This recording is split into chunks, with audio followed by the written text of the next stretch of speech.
So students, now we discuss the trioxides formed by these group switched elements. So they formed trioxides of the formula EO3 যেনেকৈ তোমালোকৰ EO2 formation হৈছিলে ইয়াত তোমালোকৰ কি হ'ব EO3 formation হ'ব আৰু EO3 তোমালোকৰ কোনে কোনে ফৰ্মেশন কৰিব সালফাৰ সিলিনিয়াম টেলুৰিয়াম আৰু তোমালোকৰ কি ফৰ্ম কৰিব ইয়েস সালফাৰ সিলিনিয়াম আৰু টেলুৰিয়াম তোমালোকৰ EO3 formation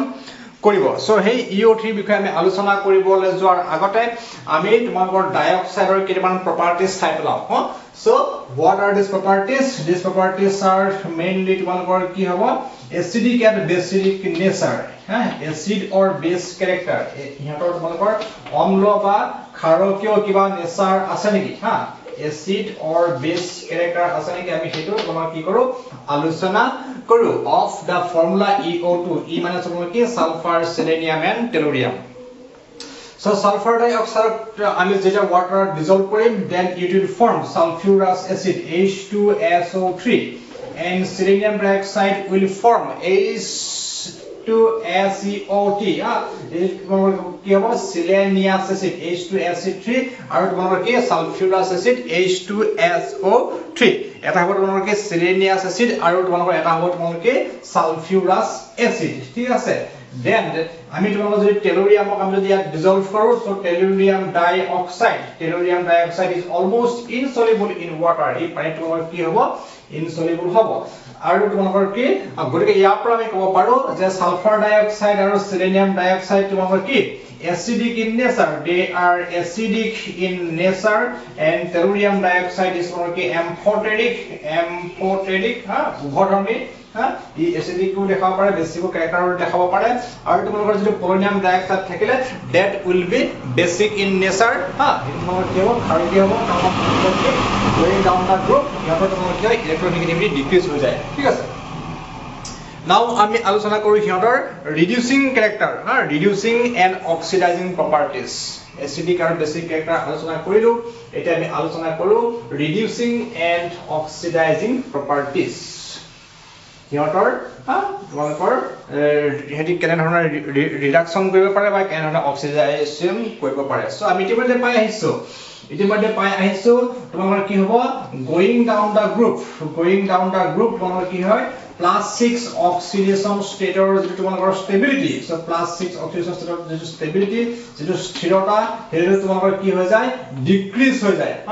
+6 oxidation state or তোমালোকৰ stability বা স্থিৰতা তোমালোকৰ কি হৈ যায় going down the group decrease হৈ যায় গতিকে সালফাৰ ডাইঅক্সাইড তোমালোকৰ কি হ'ব ই মানে not exactly সালফাৰ ডাইঅক্সাইড মই ক'ব লাগে সালফাৰ so সালফাৰ তোমালোকৰ কি হ'ব +6 oxidation state will be more stable ইয়াৰ যদি +6 oxidation state হেতু তোমালোকৰ কিবা বেছি stable হ'ব then তোমালোকৰ কি +4 oxidation state so +4 কৈ +6 oxidation state will be more stable যেহেতু তোমালোকৰ +6 টো বেছি স্টেবল হয় গতিকে তোমালোকৰ কি হ'ব সালফাৰ যদি কোনোবা ধৰণৰ কম্পাউন্ড +4 থাকে হি তোমালোকৰ সদায় তোমালোকৰ কি হলে হি কনভাৰ্ট কৰিবলৈ যত্ন কৰিবা for example sulphur dioxide is always try to form sulfur trioxide whenever it gets chance যেতিয়া তোমাৰ এই সুবিধা পাই হি সালফাৰ ট্ৰাইঅক্সাইড ফৰ্মেশন কৰিবলৈ যত্ন কৰিব বা বেলেগ সোৰ্সৰ পৰা হি তোমালোকৰ অক্সিজেন গ্ৰহণ কৰিব পাৰে বেলেগ সোৰ্সৰ পৰা অক্সিজেন গ্ৰহণ কৰিব পাৰিলে বা ফ্ৰী অক্সিজেন পালে হি ফৰ্ম কৰিব +4 ৰ পৰা +6 হবলৈ যত্ন কৰিব so +4 ৰ পৰা +6 হওঁতে হি কি কৰিছে দুটা ইলেক্ট্ৰন হি কি কৰিছে ৰিলিজও কৰিছে from one side এফালৰ পৰা কি অক্সিজেন accept কৰিছে আৰু আনফালৰ পৰা কি কৰিছে অক্সিজেন ৰিলিজ কৰিছে গতিকে কি হৈছে সালফাৰৰ নিজৰ কি হৈছে অক্সিডেশন হৈছে কিন্তু কি যাৰ পৰা অক্সিজেন গ্ৰহণ কৰিব বা যালৈ কি ইলেক্ট্ৰন ৰিলিজ কৰি দিব তাৰ তোমালোকৰ কি হ'ব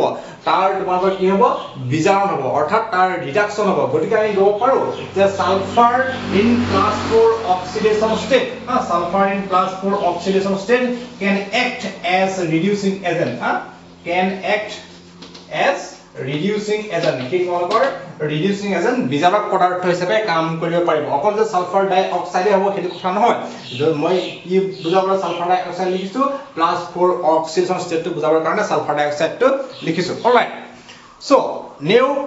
next যেতিয়া আমি going down the group plus 6 ৰ তোমালোকৰ কি হ'ব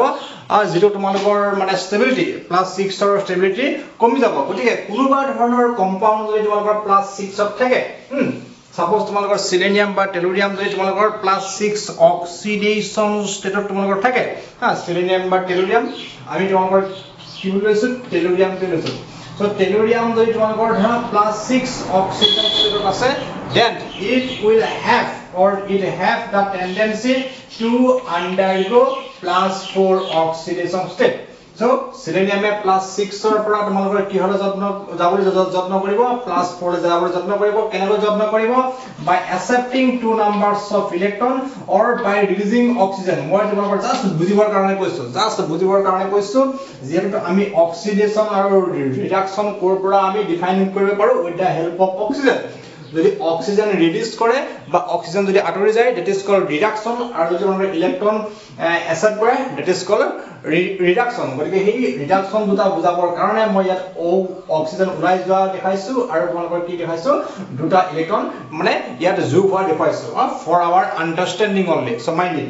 গতিকে তোমালোকৰ টেলুৰিয়াম যেতিয়া তোমালোকৰ plus 6 ৰ পৰা plus 4 লৈ গৈছে so definitely হি দুটা ইলেক্ট্ৰন গ্ৰহণ কৰিব লাগিব অথবা তোমালোকৰ অক্সিজেন হি কি কৰিব পাৰে ৰিলিজ কৰিব পাৰে গতিকে ইয়াত তোমালোকৰ টেলুৰিয়ামৰ নিজৰ কি হৈছে ৰিডাকশন হৈছে টেলুৰিয়ামৰ নিজৰ ৰিডাকশন হৈছে কিন্তু সেই ইলেক্ট্ৰন যে কি বেলেগৰ পৰা যে গ্ৰহণ কৰিলে বা বেলেগক যে ইলেক্ট্ৰন হি দিলে সৰি অক্সিজেন যে দিলে তাৰ কি হ'ল অক্সিডেশন হ'ল গতিকে টেলুৰিয়ামৰ নিজৰ ৰিডাকশন হৈছে বেলেগ পাৰ্টিকলটোৰ বা বেলেগ তোমালোকৰ সাবস্টেন্সটোৰ বা স্পেচিছটো তোমালোকৰ কি হৈছে মানে অক্সিডেশন হৈছে therefore we can say সেই কাৰণে আমি ক'ব পাৰো যে টেলুৰিয়াম in plus 6 oxidation state হি তোমালোকৰ plus 6 oxidation state হি কি হিচাপে কাম কৰিব পাৰে অক্সিডাইজিং এজেন্ট হিচাপে কাম কৰিব পাৰে গতিকে আমি ক'ব পাৰো যে টেলুৰিয়াম ডাইঅক্সাইড গতিকে আমি ক'ব পাৰো টেলুৰিয়াম dioxide can act as oxidizing agent it can act as oxidizing agent ঠিক আছে আৰু going down the group যেতিয়া তোমালোকৰ গ্ৰুপটোৰ তললৈ গৈ থাকিবা তাত তোমালোকৰ plus 6 ৰ ষ্টেবিলিটি কমি গৈ থাকিব plus 4 ৰ ষ্টেবিলিটি তোমালোকৰ কি হৈ গৈ থাকিব বাঢ়ি গৈ থাকিব গতিকে সিহঁতৰ অক্সিডাইজিং এজেন্টৰ যে তোমালোকৰ কেপাসিটি হেতু তোমালোকৰ কি হৈ গৈ থাকিব বাঢ়ি গৈ থাকিব alright So dear students, now let us discuss the trioxides of group 16 elements. So what are these trioxides? The general formula is EO3. The general formula is EO3. Okay. So for example, sulfur forms sulfur trioxide. Then selenium will form selenium trioxide or tellurium will form tellurium trioxide TeO3 ঠিক আছে এইটা হল তোমালোকৰ trioxide আৰু ইহঁতৰ তোমালোকৰ ফৰ্মবিলাক ইহঁতৰ ফৰ্মবিলাক তোমালোকৰ কি হ'ব বেলেগ ধৰণৰ হ'ব অলৰাইট সো নাও সো মই যেতিয়া ফৰ্মবিলাক বেলেগ বুলি ক'লো তেতিয়া তোমালোকে এটা কথা মনত ৰাখিবা যে তোমালোকৰ যে selenium trioxide SeO3 so SeO3 তোমালোকৰ কি হিচাপে থাকে সাইক্লিক টেট্ৰামাৰ হিচাপে থাকে সাইক্লিক টেট্ৰামাৰ হিচাপে থাকে আৰু SO3 তোমালোকৰ কি হিচাপে থাকে ট্ৰাইমাৰ হিচাপে থাকে SO3 তোমালোকৰ ট্ৰাইমাৰ হিচাপে থাকে আৰু তোমালোকৰ TeO3 তোমালোকৰ কি হিচাপে থাকে নেটৱৰ্ক ষ্ট্ৰাকচাৰ হিচাপে থাকে alright So sulfur trioxide is cyclic linear chain sulfur trioxide is linear and cyclic দুইটা ফৰ্মত থাকিব তাবা selenium trioxide তোমালোকৰ cyclic tetramer হিচাপে থাকিব আৰু তোমালোকৰ tellurium trioxide কি হিচাপে থাকিব নেটৱৰ্ক ষ্ট্ৰাকচাৰ হিচাপে থাকিব সো হেইটো কথাকে মই তোমাক কি কৈছিলো যে বেলেগ ফৰ্মত থাকিব So we note down কৰি ৰাখিব পাৰা so this is তোমালোকৰ linear chain linear তোমালোকৰ chain হিচাপত থাকিব পাৰে বা তোমালোকৰ cyclic trimer হিচাপে থাকিব পাৰে তোমালোকৰ sulfur trioxide then selenium trioxide তোমালোকৰ cyclic tetramer তোমালোকৰ tetramer হিচাপে থাকিব পাৰিব টেট্ৰামাৰ্জ থাকিব পাৰিব আৰু টেলুৰিয়াম ট্ৰাইঅক্সাইড নেটৱৰ্ক ষ্ট্ৰাকচাৰ থাকিব পাৰিব সো মানে ইয়াত তোমালোকৰ কি থাকিব বহুতো টেলুৰিয়াম ট্ৰাইঅক্সাইড মলিকিউলছ লগ লাগি থাকিব ঠিক আছে সেই ফৰ্মছটোকে মই উল্লেখ কৰিছিলো নাও হিয়াৰ আমি এটা ষ্ট্ৰাকচাৰটো চাওঁ so let us discuss the structure so ষ্ট্ৰাকচাৰটো আমি বুজি পাব পাৰিম with the help of sulphur trioxide so sulphur trioxide যেটো আমাৰ ষ্ট্ৰাকচাৰ সেইটো আমি আলোচনা কৰিলে আমাৰ কনসেপ্টটো ক্লিয়াৰ হ'ব আৰু সালফাৰ ট্ৰাইঅক্সাইডৰ ষ্ট্ৰাকচাৰটো আমাক বহুত ক্ষেত্ৰত দৰকাৰ হৈ থাকিব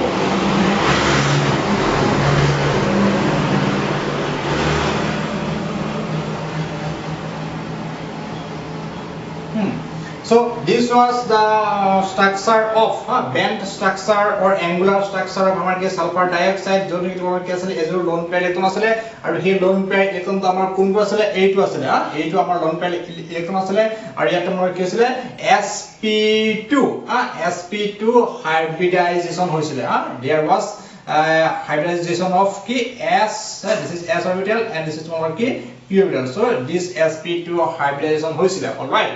So sp2 hybridization होৱাৰ পিছত there are two unpaired electrons so one in p orbital and another one is কি d orbital ঠিক আছে so p orbital আৰু d orbital থকা ইলেক্ট্ৰন দুটা তোমাৰ কি ফৰ্ম কৰিব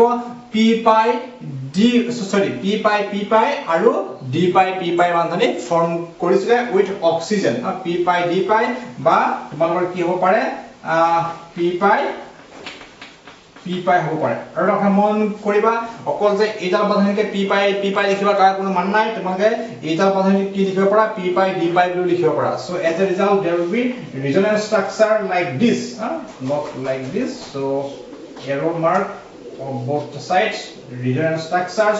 so sulfur this is your lone pair electron so this is double bandhoni O this is also your double bandhoni O so আমি কি বুলি কলো এতিয়া p pi সাথে আমি কি লিখিব পাৰিম p pi d pi লিখিব পাৰিম all right আৰু আমি p pi d pi সাথে কি লিখিব পাৰিম p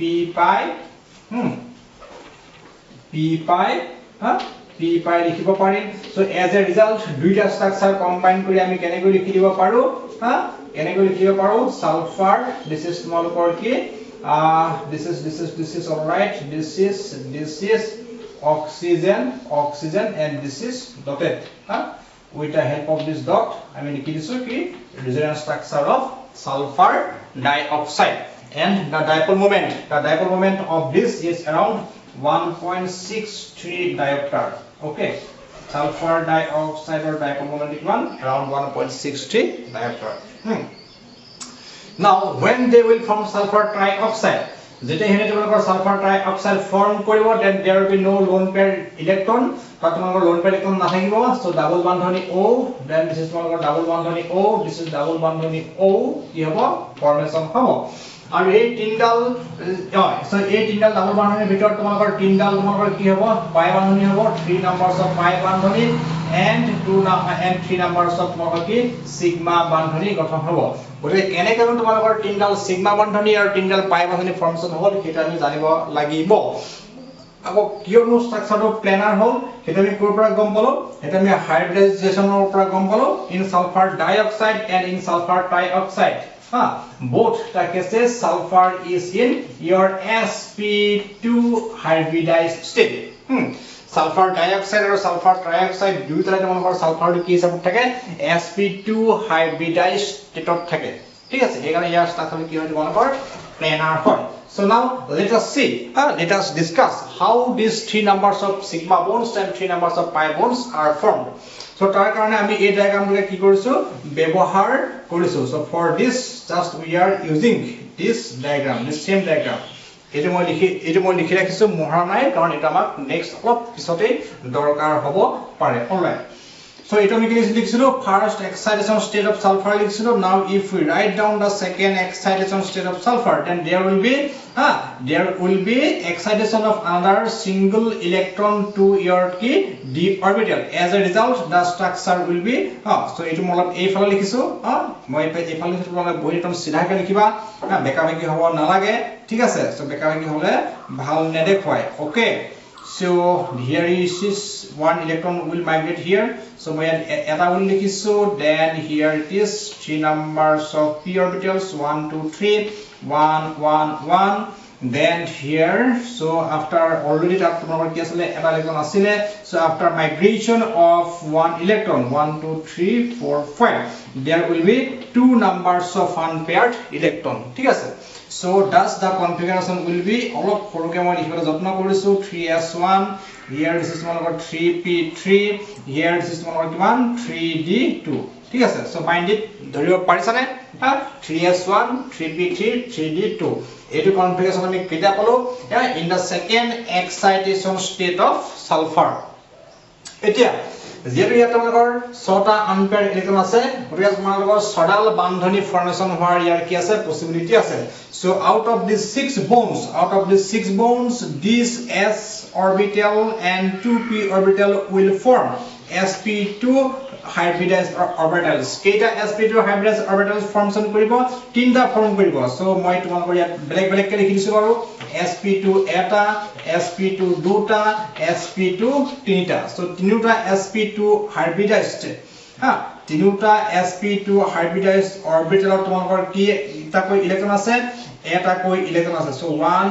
1 1 এটা কৈ ইলেক্ট্ৰন আছে। ঠিক আছে। আগতে তোমালোকৰ sp2 তোমালোকৰ কি আছিল? লোন পেয়াৰ ইলেক্ট্ৰন আছিল এটা sp2। এটা তোমালোকৰ কি আছে? প্ৰত্যেকটো sp2 হাইব্ৰিডাইজ অৰবিটাল তোমালোকৰ কি আছে? এটা কৈ সিঙ্গল ইলেক্ট্ৰন বা আনপেয়াৰ্ড ইলেক্ট্ৰন আছে। So these 3 sp2 electrons, single electrons of 3 sp2 orbitals will overlap with oxygen electron to form 3 sigma bonds. They will overlap or they will form 3 numbers of sigma bonds with 3 numbers of oxygen. Understood? গম পাইছানে কেনেকৈ তোমালোকৰ তিনডাল sigma বান্ধনী formation হয়? এই sp2 হাইব্ৰিডাইজ অৰবিটালত থকা তিনিটা ইলেক্ট্ৰনে অক্সিজেনৰ p অৰবিটালৰ থকা ইলেক্ট্ৰনৰ লগত মানে ওভাৰলেপ কৰি বা কম্বাইন কৰি তিনিডাল সিগমা বান্ধনী ফৰ্মেশন কৰিব। ঠিক আছে। Now next let us see how তোমালোকৰ কি হৈছে তিনিডাল পাই বান্ধনী ফৰ্মেশন হৈছে। সো আমাৰ তোমালোকৰ কি হ'ল এতিয়া আমাৰ সো তিনিডাল সিগমা বান্ধনীৰ বিষয়ে আমি গম পাই গলো। Now let us know how 3 pi bonds are formed. কেনেকৈ তোমালোকৰ তিনিডাল পাই বান্ধনী গঠন হ'ল। এই তিনিডাল পাই বান্ধনী গঠন হোৱাৰ কাৰণে তোমালোকৰ p অৰবিটালত থকা এটা ইলেক্ট্ৰন 3p1 আৰু তোমালোকৰ কি d অৰবিটালত থকা তোমালোকৰ দুটা সিঙ্গল ইলেক্ট্ৰন এইটো আনপেয়াৰ্ড। সো এই গিটাই তোমালোকৰ কি কৰিব? পাৰ্টিসিপেট কৰিব। The 3p1 electron will participate with p electron of oxygen and 3d and 3d single electrons will overlap with oxygen orbital with oxygen p orbital to form তোমালোকৰ কি যেতিয়া তোমালোকৰ ইয়াৰ সালফাৰৰ p অৰবিটালে অক্সিজেনৰ p অৰবিটালৰ লগত ওভাৰলেপ কৰিব, then it will form কি p pi বান্ধনী গঠন কৰিব। আকৌ when sulfur d orbitale oxygener p orbital লগত overlap কৰিব, then it will form what? Then it will form d pi p pi but মানে p pi d pi লিখিব পৰা no problem। then it will form d pi p pi। আৰু আমাৰ d orbital কেটা আছে electron? দুটা আছে, দুটা আনপেয়াৰ্ড ইলেক্ট্ৰন আছে। So one is here and another one will be here also তোমালোকৰ কি হ'ব? d pi p pi তোমালোকৰ কি হ'ব? বান্ধনী ফৰ্মেশন হ'ব। So thus there are 3 numbers of pi bonds. So p pi d pi or d pi p pi and d pi p pi। ঠিক আছে। So এনেধৰণে তোমালোকৰ তিনডাল সিগমা বান্ধনী আৰু তিনডাল তোমালোকৰ কি হৈছে পাই বান্ধনী ফৰ্মেশন হ'ল ইন সালফাৰ ট্ৰাইঅক্সাইড। গতিকে অকল যে তোমালোকৰ এইটো অক্সিজেনে যে p pi ফৰ্মেশন কৰিব তাৰ কোনো মানে নাই। আৰু গতিকে তোমালোকৰ কি হ'ব পাৰে? এইটো তোমালোকৰ p pi d pi হ'ব পাৰে, এইটো তোমালোকৰ p pi হ'ব পাৰে। গতিকে মই তিনটা ষ্ট্ৰাকচাৰ বেলেগ কে লিখা নাই because it will take more time। সেইকাৰণে মই তোমালোকৰ কি কৰি লিখিছো একেবাৰতে তোমালোকে বেলেগ লিখি লবা। এবাৰ এইটো তোমালোকে p pi d pi কৰিবা, এবাৰ তোমালোকৰ d pi p pi কৰিবা। এনেধৰণে তোমালোকে তিনটা বেলেগ ষ্ট্ৰাকচাৰ পাবা, কিন্তু মই লিখা নাই। So to save your time, okay, so therefore মই ডাইৰেক্টলি লিখি দিছো। So sulfur, this is তোমালোকৰ oxygen, this is oxygen and this is তোমালোকৰ কি oxygen। এইটো অলপ ছুটি হৈছে, তোমালোকে তিনিটা বান্ধনী কিন্তু সমানকৈ লিখিবা। Alright. Okay, so therefore this will be like this. It is going to give me resonance hybrid structure of sulfur triaxide lixiso. Now here you see, are there any lone pair electron? তোমালোকৰ lone pair electron আছে নেকি? কোনো ধৰণৰ lone pair electron নাই. Therefore this structure is তোমালোকৰ কি? This structure is তোমালোকৰ planar, planar triangular structure. This is তোমালোকৰ planar triangular, LAR